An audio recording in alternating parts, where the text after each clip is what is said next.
Everybody, it's me, the egg-centric egg lady. Yes, and we're going to go ahead and create a stylized flax flower. This is the beginning of a larger project, and I hope you guys will kind of take this all in.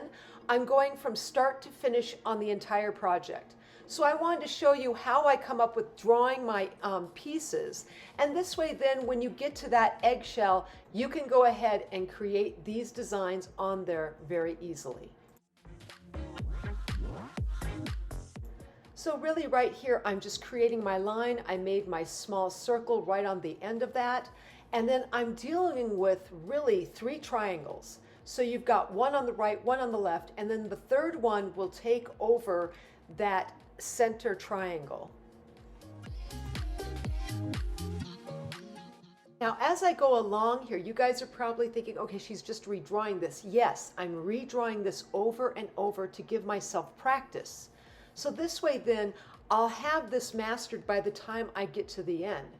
And once I have that done, this way then I can also not just have that triangular form mastered, but then I could start to bring in the details, which I'm going to do right here. So I've got those triangles, I've got that circle. Let's go ahead and make a more detailed kind of line. We're going to define what we're actually drawing. So instead of having that rough sketch right at first, come up, you kind of make that rough, but then you're going to go in and you're going to redefine what it actually looks like. And you go in with the slower, more detailed line. And I like to do a little, how do I put this? Push and pull kind of line, or a, where I'm bearing down, but then I'm easing up. And this way then it gives more emphasis and more interest on the line I'm drawing. So right here I'm just, like I said, bringing more of that detail in. And I'll go back eventually and I'll erase up some of these with my eraser. One other thing I want to mention here, I am using a Tombow pencil. It's a fine. So if you want to go and find this particular pencil, I really like how it feels and how it works for me. But I also like that you can find these at your art stores mainly. You might be able to find them at the craft stores, but I would check out your art stores in particular. The nice thing that I like about this particular pencil is that it doesn't smudge as much. If you go to a 2B or if you go down to your B section of your range on graphite pencils, they can smudge and smear, and for most purposes that works, but for this I want high detail, so I go with a fine point if I can. Okay, so I'm putting a title on my page here, and this is a page I designed up myself. I'm hoping to hopefully get a PDF of this, excuse me, up on either my site here or something. This way then you guys can download this and try this yourself on the thing I had already designed. You might notice here I started to bring in these little tiny lines just kind of going into that flower. I wanted to give a little interest to this. I didn't want to have a ton of lines going through the petals, but I thought I want a little interest. I want to show like it's just kind of flowing naturally. And so that's what this line does. And I'm going up and I'm darkening that little section where it connects in to the main triangular line.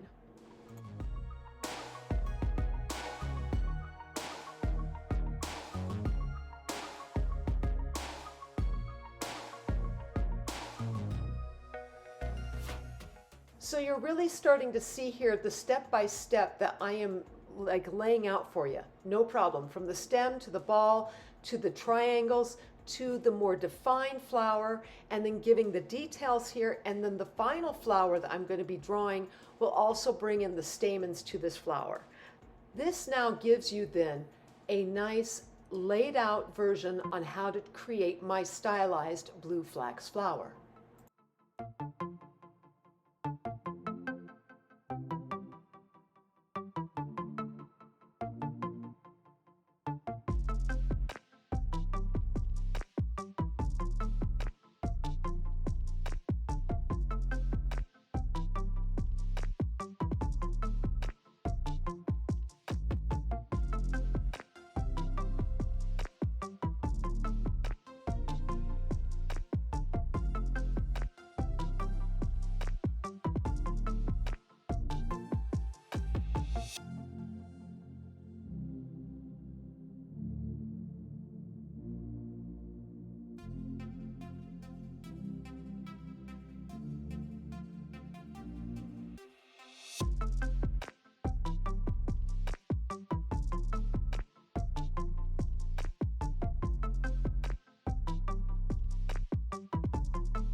Okay, so creating the leaves, which is the next thing I'm going to be doing, and there you got to put in the leaf, and eventually the ribbon. Um, what I'm going to be doing here with this leaf design, it's really quite simple. And if you're not much of one that likes to draw, all I would say is just create that first step right there. Just do that. Just create that first step over and over and over again until you're confident, okay, phew, it just flows. You don't have to think about it. And then add in the next line, and then add in the next line. If you're just nervous about drawing and you're not, unless you're a big doodler or something like that, just step by step by step.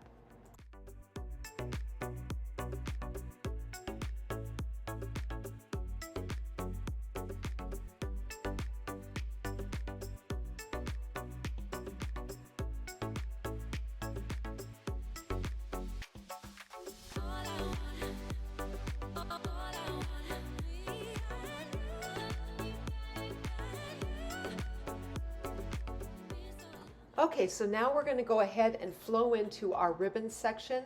And you know, a ribbon is exactly that. It flows. It moves all over the place. And I like using ribbon in a lot of my drawn images.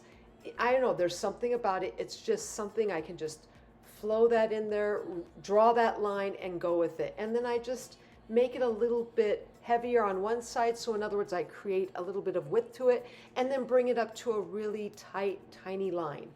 It's a neat element to just bring into your drawings. So play with this particular thing.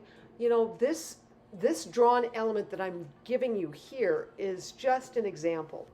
When you put this onto the eggshell, it's going to change.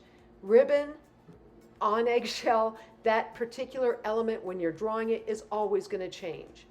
And I just go with where that line wants to go, how it looks.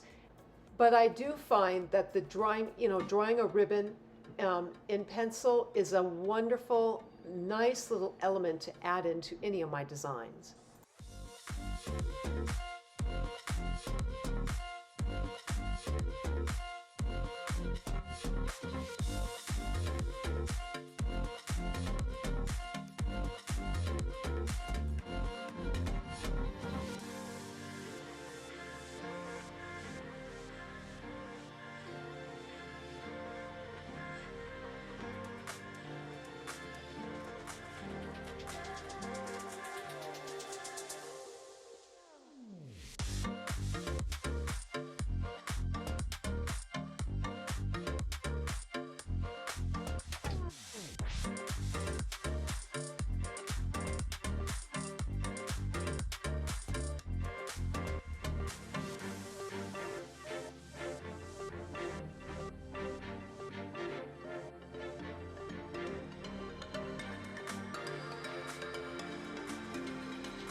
All right, so in this little segment here, I am giving you some extra variations on the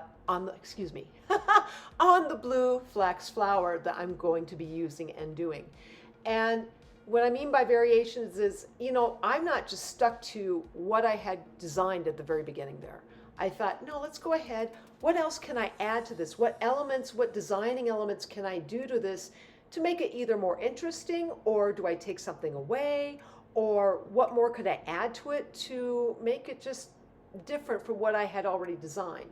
Now, part of this might be bringing in another flower like I'm doing right here, adding that in. Go with it. And this is just my sample or my example. You might get to the point where you're like, oh, let me try that. I'll just go ahead and create my own variations and use mine as an example, but decide that, you know what, I like mine better instead, and use those. So from here, I'm just going to let you guys watch my hands talk as you see my pencil move and have me create some alternatives to the blue flax flower.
Okay, so here are my completed designing elements to the blue flax flower that we will eventually create in my design moving forward. Please use this for study and reference. And if you liked my video, please like, subscribe, and leave me a comment. I'm always wondering what you're thinking. Otherwise, I am sending out my biggest hugs to each of you, and I hope you have an absolutely ecstatic, excellent day.